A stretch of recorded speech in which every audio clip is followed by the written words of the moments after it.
Dakwah itu apa? Dakwah adalah membawa umat kepada Allah Subhanahu wa taala. Membawa umat kepada Allah, menghantarkan umat kepada Allah, itu dakwah. Sederhananya seperti itu. Namanya ilallah, ad-da'i ilallah. Orang yang menyeru hamba-hamba Allah kepada Allah, itu adalah dakwah. Disebutkan dalam Al-Quran, kuntum khairu ummatin. Ini semua, tidak hanya ustadz saja yang katakan terbaik, umat terbaik, bukan ustadz saja. Kuntum, kalian semua yang mendengar Al-Quran dan percaya kepada Al-Quran. Kuntum, yang merasa punya Al-Quran harus membuka telinganya, memperdengarkan kepada dirinya sendiri makna itu. Nah ini, maka dakwah adalah membawa umat kepada Allah. Maka di sini ada perlu penekanan. Penekanan di mana? Kita sadar umat ada ridho Allah Subhanahu wa taala. Sehingga yang pertama dan paling utama adalah kita harus tahu ridho Allah dan kita rindu ridho Allah. Maka yang perlu diasah juga bagi seorang juru dakwah, kalau tadi disampaikan bahwasanya harus dirinya menjadi seorang yang soleh untuk layak melanjutkan naik pangkat menjadi seorang muslim. Dirinya harus baik, kenal Allah.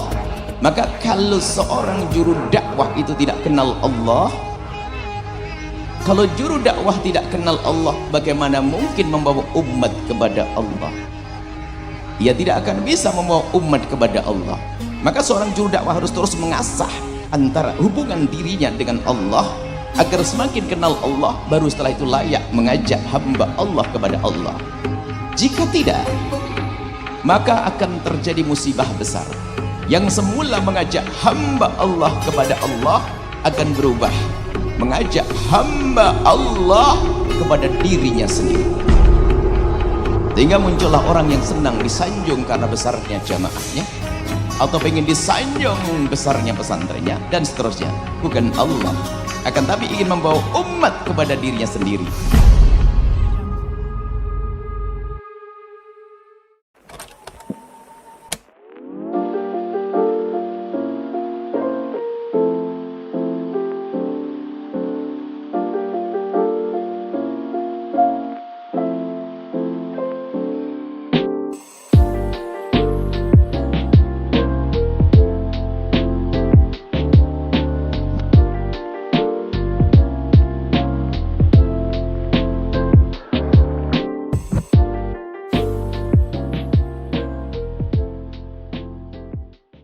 Assalamualaikum semua. Waalaikumsalam. Tak sangka pun tak ramai Adiana. Ustazah, ramai sikit. Ahli saya kumpulan saya ni je. Okey. Okey, Ustazah saya mulakan ya. Ustazah okey? Okey. Bismillahirrahmanirrahim. Assalamualaikum dan salam sejahtera. Untuk pengetahuan semua, pada malam ini kita dihadiri oleh satu jemputan khas, iaitu Ustazah Lailatul Shima, yang akan menjawab beberapa soalan mengenai peranan dakwah dan kepentingannya bagi seorang Muslim. Terlebih dahulu, saya ingin mengucapkan ribuan terima kasih kepada Ustazah kerana sudi menerima jemputan kami ini. Saya memperkenalkan diri saya. Nama saya Siti Arena binti Abdul Samad dan juga rakan-rakan pelajar saya daripada Universiti Politek Mara. Saya mempersilakan sahabat-sahabat saya untuk memperkenalkan diri dahulu. Nama saya Muhammad Ibrahim Muhammad Araf. Rakan saya kan? Nama saya Iskandar Zulkarnain bin Zulkifli. Nama saya Muhammad Wazihan bin Abdullah. Terima kasih kepada Azana. Okey. Itu ahli-ahli panel kami pada hari ini. Okey.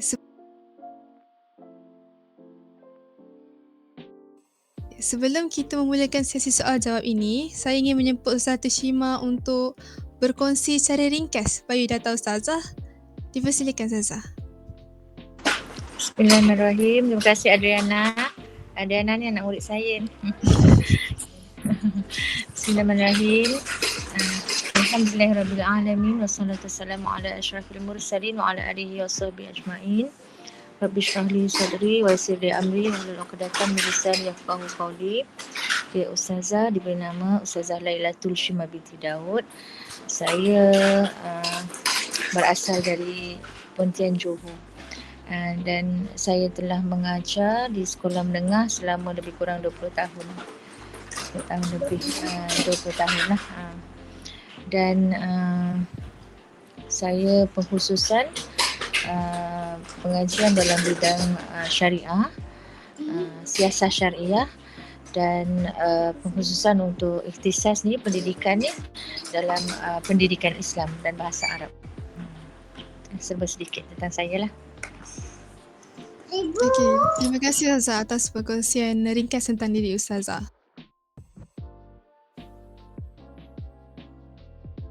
Berkenaan dengan tajuk kita pada malam ini iaitu peranan dakwah dan kepentingannya bagi seorang Muslim.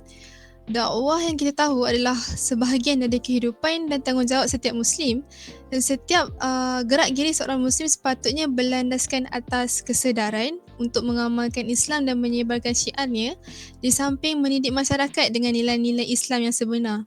Namun sebagai individu Muslim, kita masih kurang jelas tentang konsep dakwah tersebut. Boleh Ustazah terangkan lebih lanjut tentang maksud atau konsep dakwah dalam Islam? Menyeru kan, menyeru kepada kebaikan. Jadi dia dakwah ni kita menyeru kepada kebenaran, menyeru seseorang melaksanakan kebaikan dan mencegah daripada kemungkaran. Dan sebenarnya dakwah ni dia punya tugas atau peranan ni bukan pada individu tertentu saja kan. Jadi siapa yang bukanlah kita kata ustazah atau ustaz saja yang menyeru atau mengajak orang melakukan kebaikan, tapi semua orang adalah berperanan sebagai pendakwah. Okey, itulah. Okey, terima kasih Ustazah. Macam Ustazah cakap tadi, maksud perkataan dakwah itu sebenarnya menyeru kepada kebaikan ataupun kebenaran dengan mencegah kemungkaran. Dan dakwah yang kita tahu macam satu gerakan untuk menyebarkan Islam. Macam Ustazah kata tadi, setiap bukan hanya ustaz atau ustazah saja yang boleh berdakwah. Jadi adakah individu yang bertauliah saja yang macam berhak untuk melakukan dakwah, dan jika tidak, jika bukan individu tersebut yang bertauliah saja boleh berdakwah, apakah tanggungjawab sebagai individu yang Muslim yang biasa yang bukan tak ada asas tauliah pun? Terima kasih Ustaz. Begini Adiana dan rakan-rakan, sebenarnya konsep dakwah ni dia bukan tertakluk kepada individu tertentu, tetapi biasalah kalau kita di bawah satu organisasi ataupun kita di bawah dalam sesuatu negara, kita nak berdakwah secara komersial tu mestilah ada tauliah kan. Tapi dakwah tu sendiri dia maksudnya peranan individu Islam tu, dia berilmu, dia mesti menyeru walaupun sekecil-kecil perkara kan. Sebagai contohnya, kita tahu sedikit je perkara tentang solat sebagai contohnya kan. Anak-anak muda dia tak tahu banyak, dia kata dia bukan ustaz, dia bukan ustazah, tetapi masya-Allah, maafkan, tetapi maksudnya peranan dia tu kan, saya ada anak kecil lagi ni, jadi dia maaf sikit Adana dan kawan-kawan. Tak apa Ustazah, tak apa. Dia gangguan sikit. Jadi bila kita nak katakan peranan individu tu, tak kira saya ustazah ke, pelajar ke, dia ada peranan masing-masing untuk berdakwah. Contoh dia pengawas di sekolah ke, kalau macam Adiana ada rakan-rakan remaja di universiti, ada peranan juga untuk berdakwah walaupun awak ambil dalam kos yang lain. Contohnya kos ekonomi. Saya bukan pensyarah, saya bukan ustazah, maka saya tidak berperanan untuk dakwah. Itu maknanya tanggapan yang salah yang perlu kita betulkan lah, kan? Dari segi tauliah tu memang kalau kita dari tempat organisasi yang sebenar. Itulah pendapat saya tentang soalan yang kedua tu Dana ya. Okey, terima kasih Ustazah. Kemudian saya boleh serahkan kepada Iskandar untuk meneruskan sesi wawancara.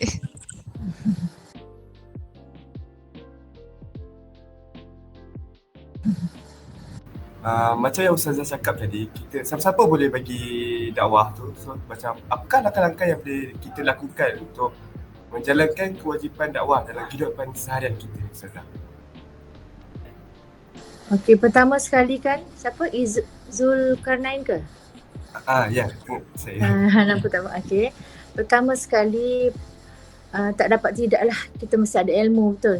Sebagai seorang pendakwah ni, dia kena ada ilmu. Kita pergi mana-mana pun, kalau kita bercakap tanpa ilmu tu, tak ada orang nak dengar. Betul tak? Jadi kita nak kata, kita nak suruh orang beramal, tapi kita sendiri tak ada ilmu dan kita sendiri tidak beramal. Pertama sekali, mestilah ada ilmu. Yang kedua, dia mestilah orang tu sendiri yang beramal dengan ilmu itu. Kita sekarang ni, orang memang tengok kita sebagai contoh teladan. Betul tak? Kalau kita bercakap banyak tetapi kita tidak melaksanakan, kita ni ibarat orang tak pandanglah kita ni. Macam tak ada peranan. Tidak berilmu, kosong. Kemudian apa lagi soalannya tadi, Zulkarnain? Apakah langkah-langkah yang kita boleh ambil untuk berdakwah? Selain tu, bukan sahaja kita dakwah melalui bilisan kan, melalui penulisan kita tu sendiri kita boleh berdakwah. Macam ustazah sendirilah, ustazah suka menulis, tapi tak semestinya penulisan kita tu penulisan yang kita komersialkan. Kalau bidang ustazah ni, bidang pendidikan, anak-anak murid kita boleh baca. Kalau you all sekarang kita dah ada peranan media sosial yang luas kan. Kita tulis dalam Facebook sikit pun, kata-kata tazkirah pun orang boleh baca. Dalam Instagram, sekarang peranan TikTok juga kan. Jadi makna disebarluaskan berasaskan dengan teknologi sekarang. Jadi langkah-langkah tu macam mana kita nak ni, peranan dalam diri kita sendirilah. Macam mana kita nak kreatifkan cara penyebaran dakwah kita tu. Itulah. Terima kasih Ustazah untuk jawapan soalan tu.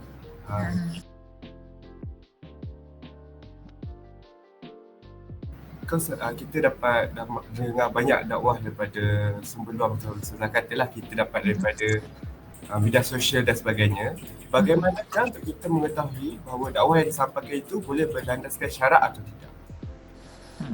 Okey, baik. Jadi sebagai seorang yang terpelajar macam antum semua ni, sudah tak dapat tidak, mestilah kita sendiri itu bersifat pengkaji.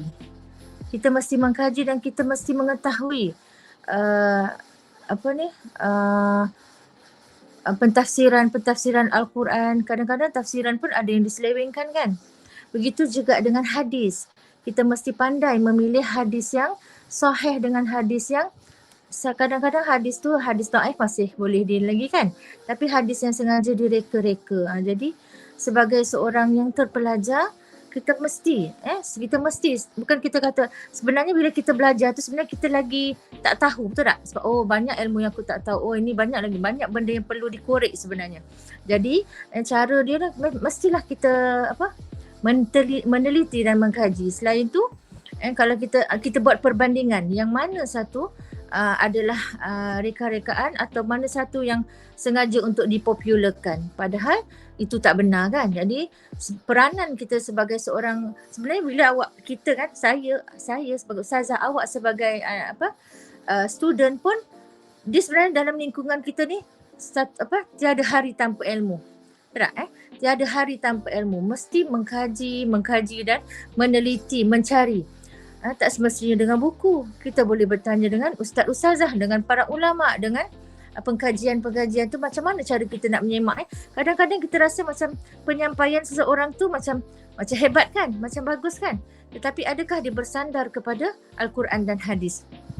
Macam mana kita tahu daripada hadis Rasulullah SAW, taraktu fikum amraini kan, lan tadillu ma in tamassaktum bihima, telah aku tinggalkan kepadamu dua perkara.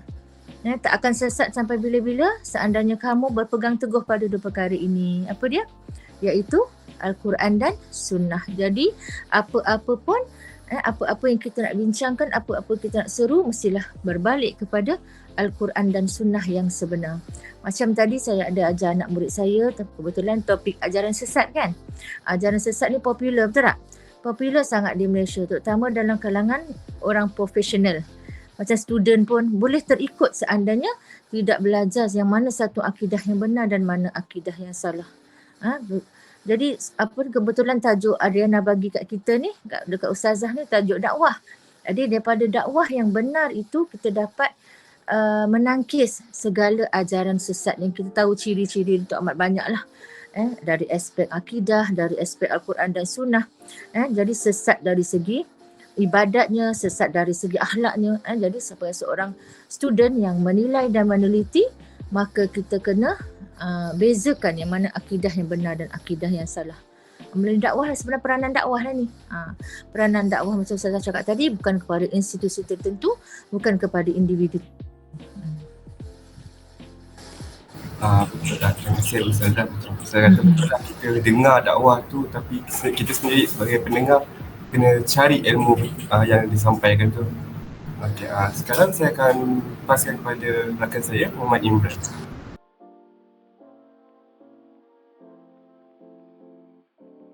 Okey, terima kasih Iskandar. Boleh dengar ke suara saya? Okey.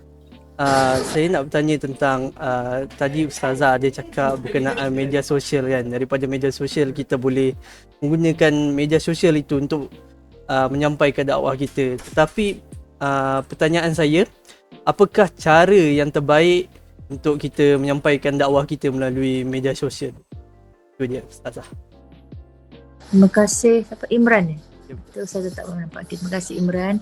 Okay, bagaimana cara terbaik untuk menyampaikan dalam media sosial ya? Okey. Dewasa ni kan saban hari kita tengok memanglah ada banyak ustaz-ustazah yang menyampaikan dakwah atau berceramah, memberi tazkirah dalam media sosial. Memang tu jalan yang terbaik, betul. Apatah lagi zaman moden sekarang, kita kata telefon tu memang dekat tangan remaja, betul tak? Klik saja, ada reels, ada Instagram, TikTok dan sebagainya kan. Medium-medium ini memang digunakan oleh para ilmuwan, oleh para ulama, oleh para pendakwah untuk mendekatkan lagi hati-hati remaja, menjinakkan hati lagi remaja dengan Islam yang sebenar tu. Jadi apabila cara terbaik untuk berdakwah dalam media sosial sudah tentulah memang macam Ustazah cakap tadi tak dapat larilah daripada disiplin ilmu yang sebenar. Daripada disiplin ilmu berasaskan Al-Quran dan As-Sunnah yang sebenar. Kalaulah macam kita berdakwah itu tiada sandaran lah, maksudnya sekadar bercakap dengan logik akal, maka dari segi sedapnya para pendengar mendengar tu sedap lah kan dari segi berbicara, tapi konten itu mungkin kurang bernilai, memang tak ada nilai lah. Tetapi apabila disulami dengan nas-nas Al-Quran dan bukti-bukti daripada hadis Rasulullah sallallahu alaihi wasallam, itu adalah yang terbaik kan, itu adalah terbaik. Sebab bila kita nak berdakwah ini, penyampaian kita memanglah menjadi satu bahan kesedapan telinga mendengar, tetapi kesannya itu sebenarnya adalah kepada hati-hati manusia kan, kepada hati-hati manusia yang seterusnya untuk beramal dengannya. Sekiranya penyampaian kita itu tidak benar, rugilah kita, penyampai pun berdosa kan, dan yang mendengar tu mendapat apa kita kata panduan jalan yang salah. Tetapi apabila kita menyampaikan berdasarkan bukti dan hadis, bukti daripada nas Al-Quran dan hadis Rasulullah sallallahu alaihi wasallam, kedua-duanya dapat pahala kan. Yang menyampaikan dapat pahala kerana berbicara yang benar, dan yang mendengar itu dia mengalir kan, mengalir dia punya ilmu dan amalannya kepada dirinya dan boleh kepada orang lain. Tetapi bayangkan kalaulah apa yang kita sampaikan itu tidak benar, Allahu Akbar, wa'iyazbillah, takut-takut si penyampai pula akan mendapat dosa. Itu satu. Kemudian yang kedua, bagaimana nak berdakwah dalam media sosial ni? Kita ada ciri-ciri kan, ciri-ciri penyampai, ciri-ciri pendakwah, mestilah orang yang faqih pada ilmu agama kan, mesti orang faqih pada ilmu agama, mestilah menunjukkan contoh teladan yang baik kan, kepada orang lain. Kita ni cerminan kan. Kita ni kalau kita sebagai ibu, cerminan kita kepada anak-anak kita. Kalau kita seorang ustazah, cerminan kita kepada anak-anak murid kita. Kita sebagai pendakwah, cerminan kita adalah mad'u kita. Kita da'i, mad'u kita yang nak mendengar kita, kalau seronok dengar ceramah kita atau seronok dengar tazkirah kita, penyampaian kita, mereka akan ikut kebenaran apa yang kita bawa, kan? Memanglah kadang-kadang penyampaian kita itu sedikit kan, tetapi ingatlah Rasulullah berpesan balighu anni walau ayah, kan. So, ustazah ni pun tak berapa pandai nak bercakap, tapi ada yang nak minta ustazah kongsikan, jadi apa yang ustazah tahu ustazah sampaikan. Kalau tak benar pun kita minta keampunan daripada Allah Subhanahu Wa Taala. Jadi orang yang penyampai dakwah itu mestilah mesej yang dia nak sampaikan tu, orang itu sendiri mestilah orang yang benar-benar taat kepada Allah Subhanahu Wa Taala. Barulah dia boleh jadi dai yang berkesan kepada orang lain. Jadi siapa-siapa pun boleh berdakwah sebenarnya, tetapi keikhlasan kepada Allah SWT, disiplin ilmu yang kita sampaikan itu benar-benar kita nak membawa masyarakat kepada ajaran Islam yang sebenar. Menjawab ke pertanyaan Ustazah Imran?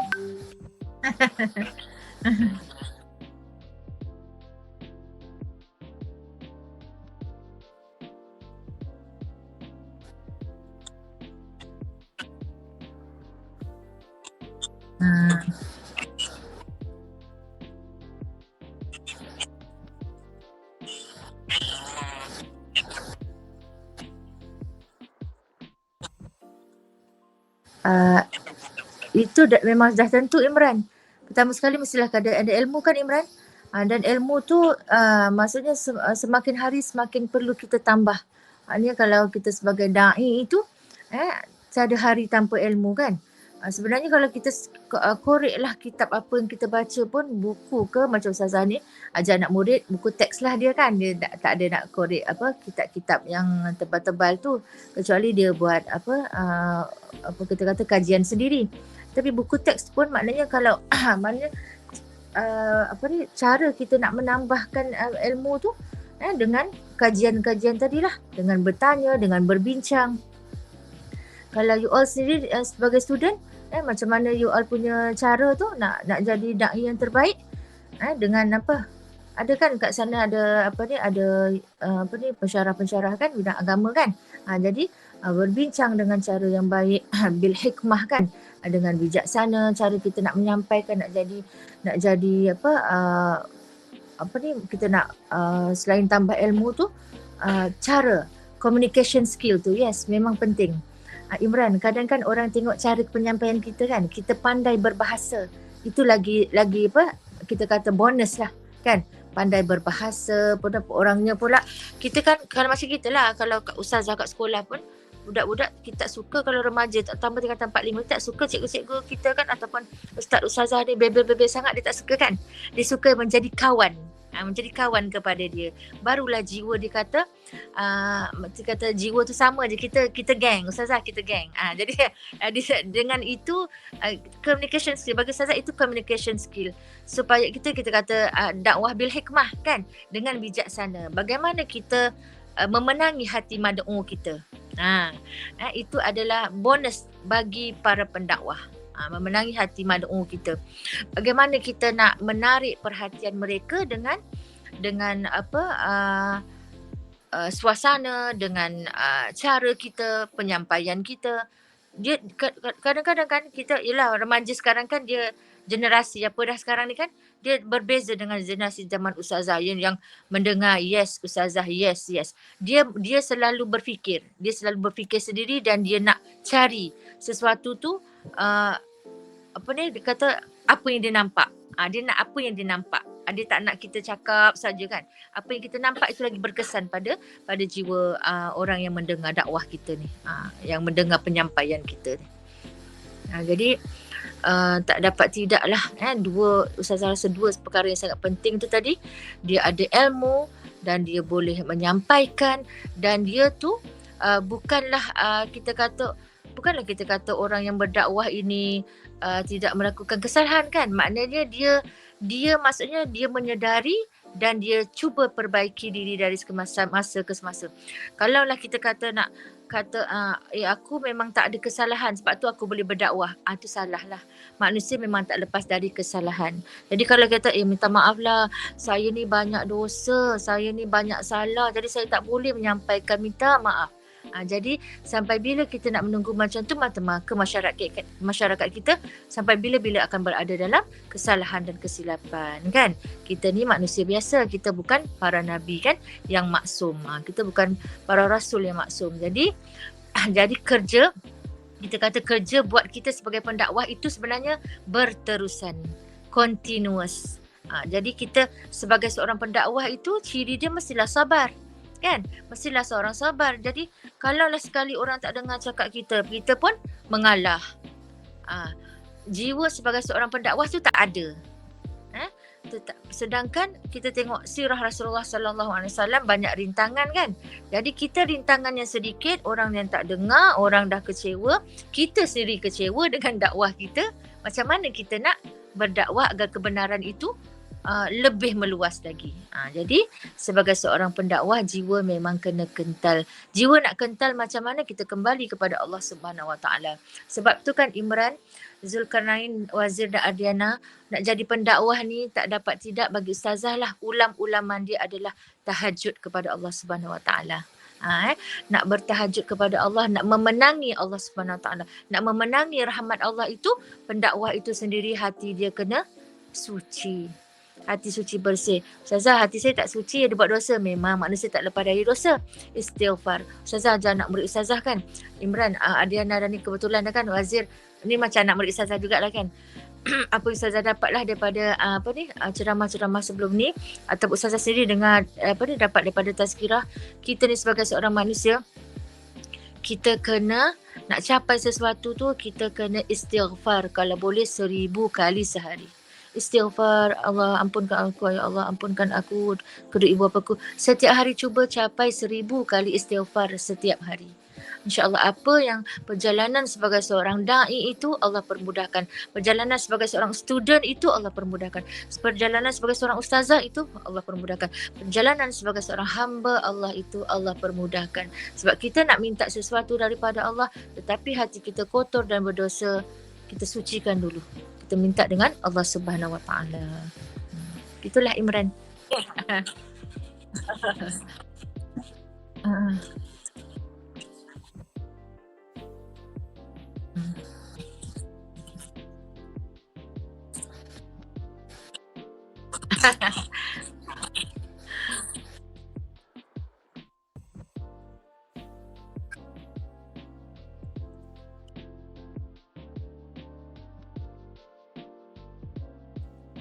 Ya, terima kasih Imran. Assalamualaikum Ustazah. Nama saya Wazir.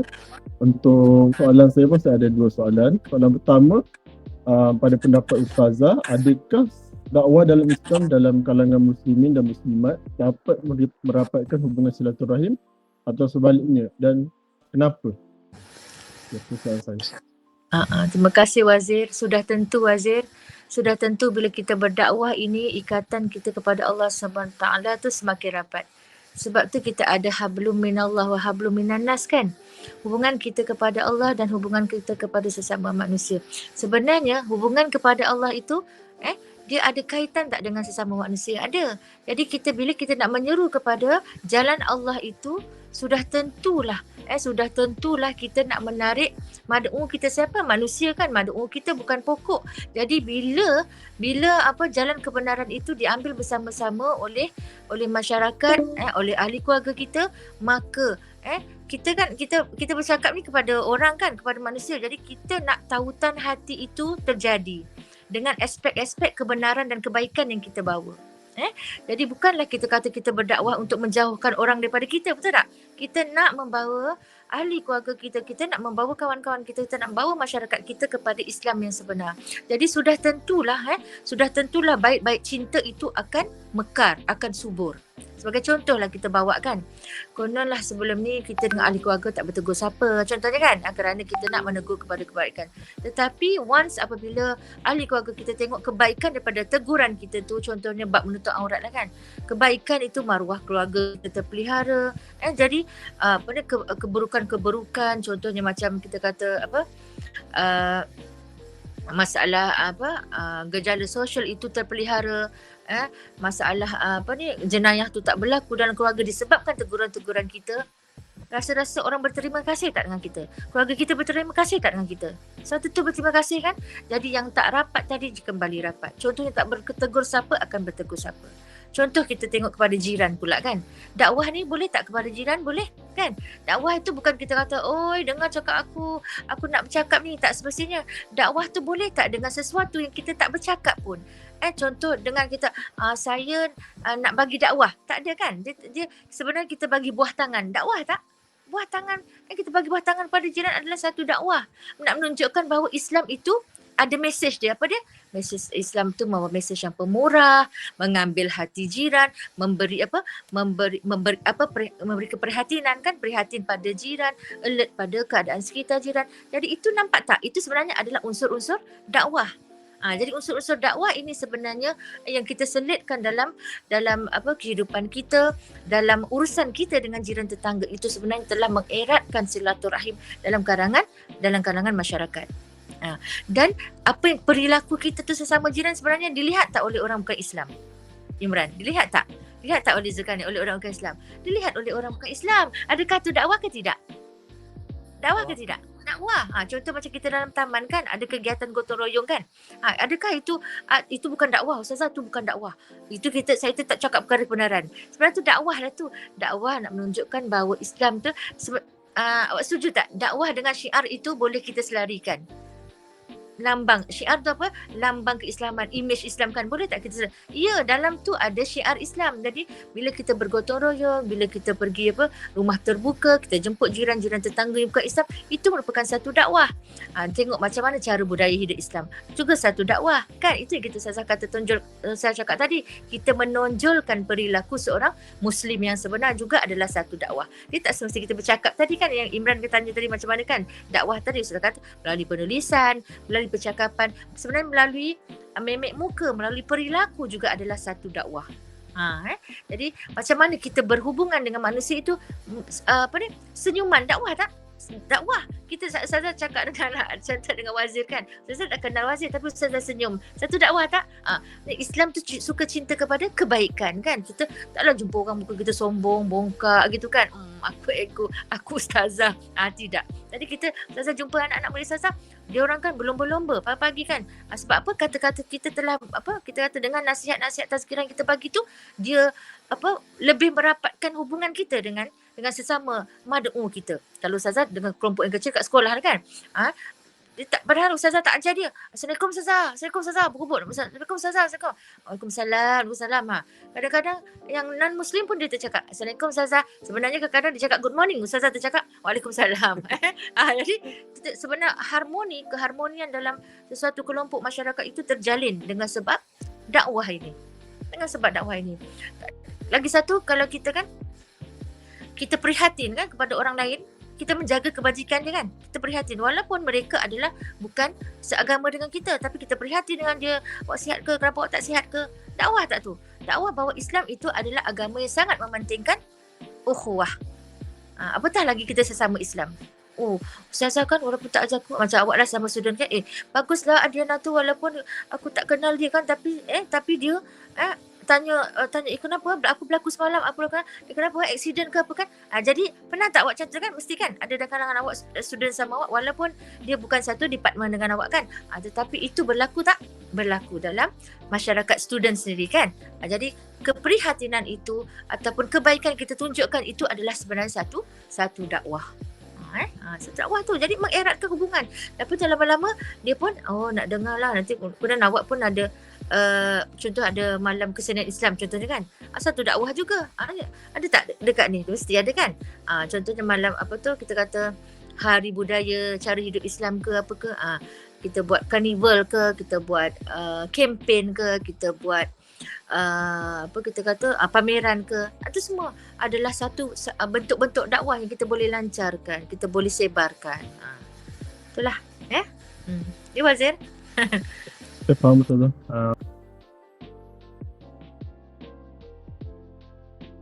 Dan untuk soalan yang kedua saya, macam Ustazah kata tadi, semua orang pun boleh memberi dakwah, tetapi berdasarkan Al-Quran dan Sunnah. Tapi bagaimanakah cara menghadapi tantangan-tantangan dalam menjalankan dakwah biasanya konflik dengan orang lain ataupun dari segi stigma sosial. Contohnya, alah kau ni baru belajar sikit pasal ni kat Al-Quran dan kau dah nak berdakwah pula dengan aku. Macam tu contohnya lah Ustaz. Ya betul Wazir. Benda tu berlaku dalam masyarakat kan. Kata alah tunjuk kerek sangat kan. Ilmu baru sikit dah nak ajar aku. Aku lagi makan garam banyak daripada korang kan. Gitu Jadi itu biasa Itu biasa Wazir. Jadi macam Ustazah cakap tadi, kita kembali kepada Allah Subhanahu Wa Taala. Kerana ilmu, walaupun kita siapa pun, ilmu tu adalah pinjam-pinjaman daripada Allah. Kan? Orang tu sehebat mana pun tapi dia tetap hamba Allah. Adakah sama ilmu Allah dengan ilmu manusia? Tak sama kan? Ilmu manusia terbatas, ilmu Allah, Allahu Akbar, maha luas kan? Allah yang maha kaya, Allah maha pencipta, Allah maha bijaksana. Bijaksananya macam mana pun kita kena akur bahawa ilmu kita adalah terhad. Jadi apabila ada yang berkata macam tu, kita sebagai pendakwah kita kena kembali bahawa aku sebenarnya nak berdakwah ni bukan kerana aku, kerana Allah Subhanahu Wa Taala. Macam saya cakap tadi, balighu anni walau ayah. Sampaikanlah daripadaku walau satu ayat, walau satu perkara yang besar kuman, tetapi ia adalah dakwah, maka sampaikanlah. Kerana mengajak manusia kepada kebenaran adalah satu kewajipan. Kita ingat itu ada satu kewajipan kita. Jadi bila kita ingat itu satu kewajipan, maka kita akan lunaskan. Kita akan tunaikan walaupun terdapat banyak tentangan. Terdapat banyak. Kalau kita nak kata tentangan kita sebenarnya sikit je kan. Sikit je berbanding dengan tentangan yang diterima oleh Rasulullah sallallahu alaihi wasallam. Tapi disebabkan dengan pengaruhnya, dengan keduniaan yang kita rasa burdennya, satu bebannya aku nak menyampaikan dakwah ni dekat apa panggil college ni. Politek Politek. You all kat mana? Politek kan? Politek Mara. Kolej Politek Mara ni dengan keadaan studinya dan sebagainya. Contoh awak kata, alah beratnya aku nak cakap. Macam mana? Macam Ustazah cakap tadi, peranan sebagai seorang da'i itu dia kerjanya memang berat, iaitu dia kembali kepada Allah Subhanahu Wa Taala. Merintih hatinya. Ustazah nak ingatkan kita kembalilah kan. Mungkin awak pun dah lupa. Ataupun mungkin teringat satu hadis Rasulullah sallallahu alaihi wasallam, ada 7 golongan yang Allah beri naungan nanti di hari akhirat. Termasuklah siapa? Termasuklah seorang pemuda yang hatinya cinta kepada Allah Subhanahu Wa Taala dengan ibadat yang utuh kepada Allah Subhanahu Wa Taala. Siapa dia? Awak semualah pendakwah. Kita semualah pendakwah. Dan lagi satu, apa lagi cirinya? Adalah orang yang menangis, mengakui kesalahannya dengan menitis air matanya kepada Allah Subhanahu Wa Taala. Orang yang berdoa. Jadi sebagai seorang pendakwah ini, menangislah kita kepada Allah Subhanahu Wa Taala dengan jerih perih yang kita lalui ini, pengorbanan yang kita buat. InsyaAllah Allah akan beri ganjaran yang kita sendiri tak jangka-jangka. Lagi sebagai seorang pendakwah itu, selain daripada yang kita nampak keduniaan tadi dengan skillnya, dengan ilmunya kan, kita kembali jiwa kita kental hanya kepada Allah SWT. Kita ingat apa yang kita buat ni, Imran, Zulkarnain, Wazir dan Adiana, apa yang kita buat ni kita mengharap yang pertama sekali, kita bukan nak popular, kita bukan nak cari paling ramai yang dapat mad'u, paling ramai yang dapat orang mendengar ceramah kita, orang mendengar seruan kita, tetapi yang kita nak cari adalah kita nak mencari redha Allah Subhanahu Wa Taala. Pendakwah ni pertama sekali dia kena cari redha Allah. Dia kena cari redha Allah. Barulah yang lain-lain tu Allah akan lunaskan apa yang kita minta daripada Allah. Barulah lain Allah akan makbulkan. Percayalah, yakinlah tu. Ya Allah, hari ni aku nak buat, ya Allah aku nak buat kebaikan, aku nak mohon redha Engkau ya Allah. Ya Allah, aku redha dengan apa yang berlaku ke atas rintangan-rintangan yang Engkau datangkan kepadaku, ujian-ujian ini ya Allah. Aku mohon redha darimu ya Allah. Aku redha dengan apa yang Engkau uji aku hari ini. Aku mohon redha-Mu ya Allah. Redha aku sebagai seorang student ya Allah. Dekat sini ujian aku berat ya Allah, tak ada orang yang dengar. Sebenarnya Allah nak tengok tak berapa orang yang nak dengar, Imran? Allah nak tahu tak berapa orang yang nak dengar?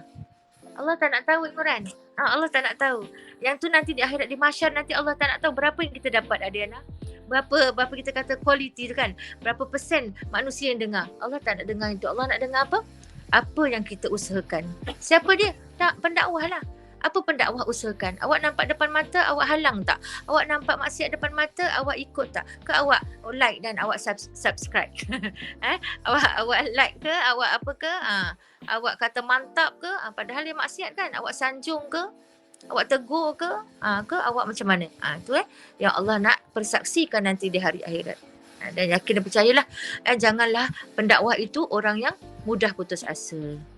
Kalau kita mudah putus asa, macam mana seruan kebenaran tu nak sampai? Kan? Sekali orang kata, jomlah solat. Sekali orang tak nak dengar, maka kita pun tak nak lah, dah orang tak nak dengar kan. Sukanan kan, dah orang tak nak, malah aku cakap dengan dia berbuih dalam mulut aku. Selalu kita dengar macam tu kan, manusia Melayu kata gitu kan. Ada berbuih mulut aku, nasihatkan dia, malah aku. Jadi kita pun malas. Lepas tu orang lain pun malas. Adiana pun malas. Wazir pun malas. Jadi macam mana seruan agama tu nak sampai kepada kawan-kawan kita, kepada keluarga kita. Kadang-kadang kan Imran, kita ni suka nak berdakwah pada kawan, pada masyarakat, tapi dalam keluarga sendiri kita kecundang, betul? Dalam keluarga kita sendiri kita kecundang. Macam manalah aku nak cakap dengan kakak aku tak solat. Macam manalah aku nak cakap dengan abang aku nanti dia kata aku kerek, aku bajet pandai. Nanti dia kata aku bajet baik. Kan? Dengan keluarga sendiri pun kita susah. Apatah lagi dalam masyarakat yang kita tak kenal orang-orang itu, orang ini. Betul tak? Itulah. Pendapat Ustazah begitu. Okay, terima kasih Ustazah atas jawapannya, sangat jelas.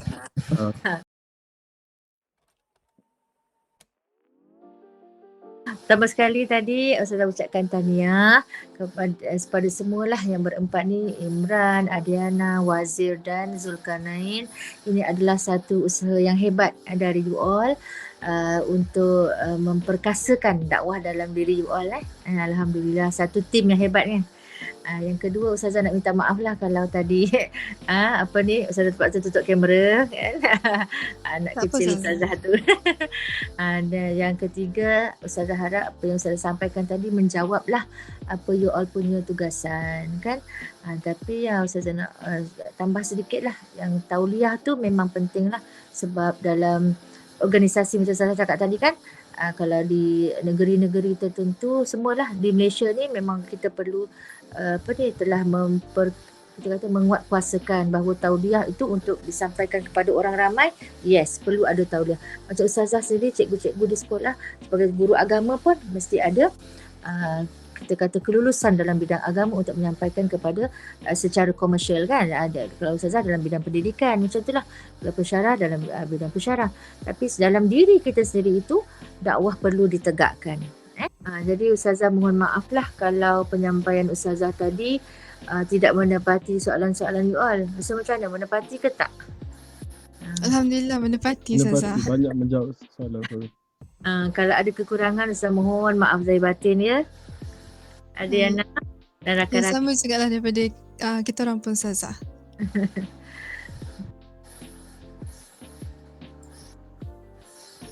Nak kena submit bila tu tugasan? Tugas saya kena submit esok esok malam. Yang tadi ada gambar anak Ustazah dah terkeluar tu, minta maaf ya.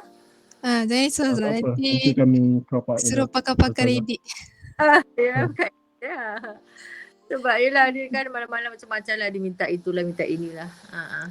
Tak apa Ustazah, dah lewat dah kan. Tak apa, Ustazah memang tidur lewat.